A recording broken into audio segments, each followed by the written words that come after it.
السلام علیکم ورحمۃ اللہ۔ سیرت النبی قسط نمبر 14۔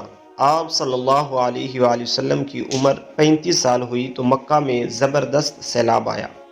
قریش نے سیلاب سے محفوظ رہنے کے لیے ایک بند بنا رکھا تھا، مگر یہ سیلاب اس قدر زبردست تھا کہ بند توڑ کر کعبہ میں داخل ہو گیا۔ پانی کے زبردست ریلے اور پانی کے اندر جمع ہونے کی وجہ سے کعبے کی دیواروں میں شگاف پڑ گئے۔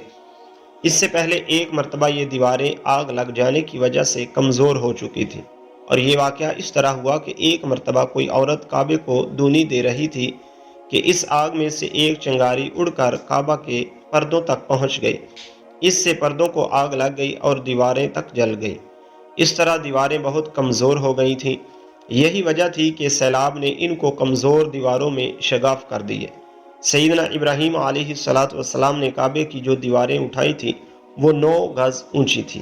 ان پر چھت نہیں تھی۔ لوگ کعبے کے لیے نذرانے وغیرہ لاتے تھے۔ یہ نذرانے کپڑے اور خوشبوئیں وغیرہ ہوتی تھی۔ کعبے کے اندر جو کنواں تھا، یہ سب نذرانے اس کنویں میں ڈال دیے جاتے تھے۔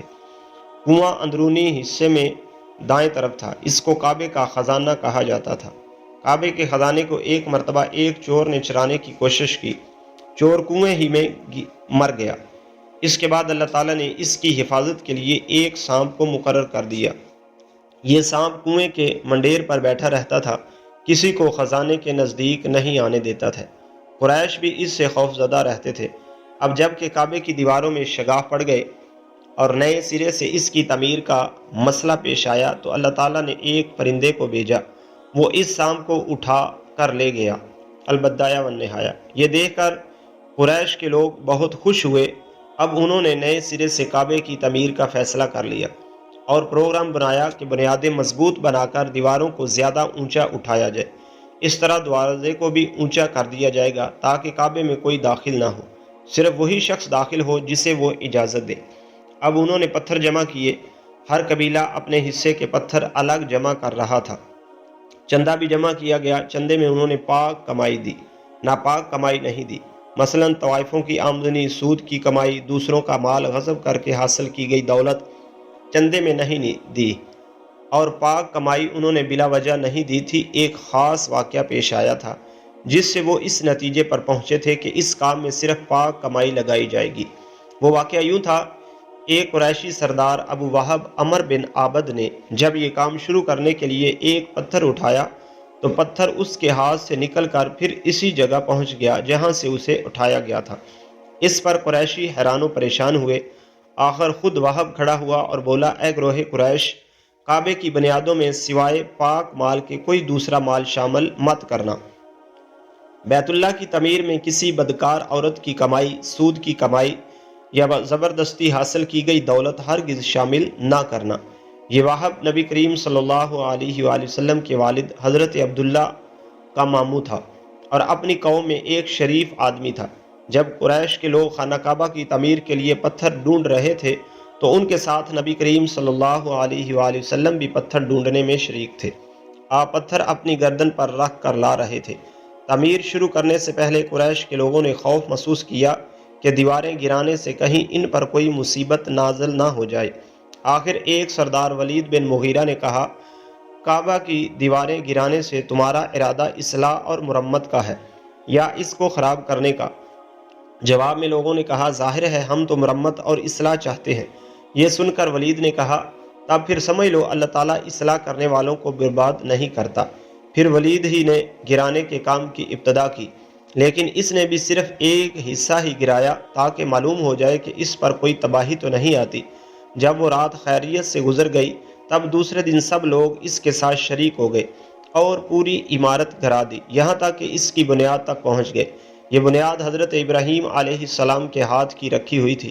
حضرت ابراہیم علیہ السلام نے بنیادوں میں سبز رنگ کے پتھر رکھے تھے۔ یہ پتھر اونٹ کے کوہان کی طرح کے تھے اور ایک دوسرے سے جڑے ہوئے تھے۔ ان لوگوں کے لیے ان کو توڑنا بہت مشکل کام ثابت ہوا۔ دائیں کونے کے نیچے سے قریش کو ایک تحریر ملی۔ وہ تحریر سریانی زبان میں لکھی ہوئی تھی۔ انہیں سریانی زبان نہیں آتی تھی۔ آخر ایک یہودی کو تلاش کر کے لایا گیا۔ اس نے وہ تحریر پڑھ کر انہیں سنائی۔ تحریر یہ تھی، میں اللہ ہوں، مکہ کا مالک، جس کو میں نے اس دن پیدا کیا جس دن میں نے آسمانوں اور زمین کو پیدا کیا، جس دن میں نے سورج اور چاند بنائے، میں نے اس کو یعنی مکہ کو 7 فرشتوں کے ذریعے گھیر دیا ہے۔ اس کی عظمت اس وقت تک ختم نہیں ہوگی جب تک کہ اس کے دونوں طرف پہاڑ موجود ہیں۔ ان پہاڑوں سے مراد ایک تو ابو قبیس پہاڑ ہے جو کہ صفا پہاڑی کے سامنے ہے، اور دوسرا قیعقان پہاڑ ہے جو مکہ کے قریب ہے اور جس کا رخ ابو قبیس پہاڑ کی طرف ہے، اور یہ شہر اپنے باشندوں کے لیے پانی اور دودھ کے لحاظ سے بہت بابرکت اور نفع والا ہے۔ یہ پہلی تحریر تھی۔ دوسرے مقام سے ابراہیم علیہ السلام سے ملی، اس میں لکھا تھا مکہ اللہ تعالیٰ کا محترم اور معظم شہر ہے، اس کا رزق 3 راستوں سے اس میں آتا ہے۔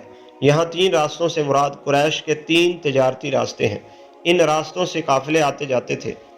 تیسری تحریر اس سے کچھ فاصلے سے ملی، اس میں لکھا تھا جو بلائی بوئے گا لوگ اس پر رشک کریں گے، یعنی اس جیسا بننے کی کوشش کریں گے، اور جو شخص رسوائی بوئے گا وہ رسوائی اور ندامت پائے گا۔ تم برائیاں کر کے بلائی کی آس لگاتے ہو، ہاں یہ ایسا ہی ہے جیسے کیکر یعنی کانٹے دار درخت میں کوئی انگور تلاش کرے۔ یہ تحریر کعبہ کے اندر پتھر پر کھدی ہوئی ملی۔ کعبے کی تعمیر کے سلسلہ میں قریش کو پتھروں کے علاوہ لکڑی کی بھی ضرورت تھی، چھت اور دیواروں میں لکڑی کی ضرورت تھی۔ لکڑی کا مسئلہ اس طرح حل ہوا کہ ایک جہاز عرب کے ساحل سے آ کر ٹکرا گیا۔ آج اس مقام کو جدہ کا ساحل کہا جاتا ہے۔ پہلے یہ مکہ کا ساحل کہلاتا تھا، اس لیے کہ مکہ کا قریب ترین ساحل یہی تھا۔ ساحل سے ٹکرا کر جہاز ٹوٹ گیا، وہ جہاز کسی رومی تاجر کا تھا۔ اس جہاز میں شاہ روم کے لیے سنگ مرمر، لکڑی اور لوہے کا سامان لے جایا جا رہا تھا۔ قریش کو اس جہاز کے بارے میں پتہ چلا تو یہ لوگ وہاں پہنچے اور ان لوگوں سے لکڑی خرید لی۔ اس طرح چھت کی تعمیر میں اس لکڑی کو استعمال کیا گیا۔ آخر خانہ کعبہ کی تعمیر کا کام حجر اسود تک پہنچ گیا۔ اب یہاں ایک نیا مسئلہ پیدا ہو گیا۔ سوال یہ پیدا ہوا کہ حجر اسود کون اٹھا کر اس کی جگہ پر رکھے گا؟ ہر قبیلہ یہ فضیلت خود حاصل کرنا چاہتا تھا۔ یہ جھگڑا اس حد تک بڑھا کہ مرنے مارنے تک نوبت آ گئی۔ لوگ ایک دوسرے کو قتل کرنے پر تل گئے۔ قبیلہ عبدالدار نے تو قبیلہ عدی کے لوگ ساتھ مل کر ایک برتن میں خون بھرا اور اس میں اپنے ہاتھ ڈبو کر کہا حجر اسود ہم رکھیں گے۔ اسی طرح دوسرے قبیلے بھی اڑ گئے، تلواریں نیاموں سے نکل آئیں۔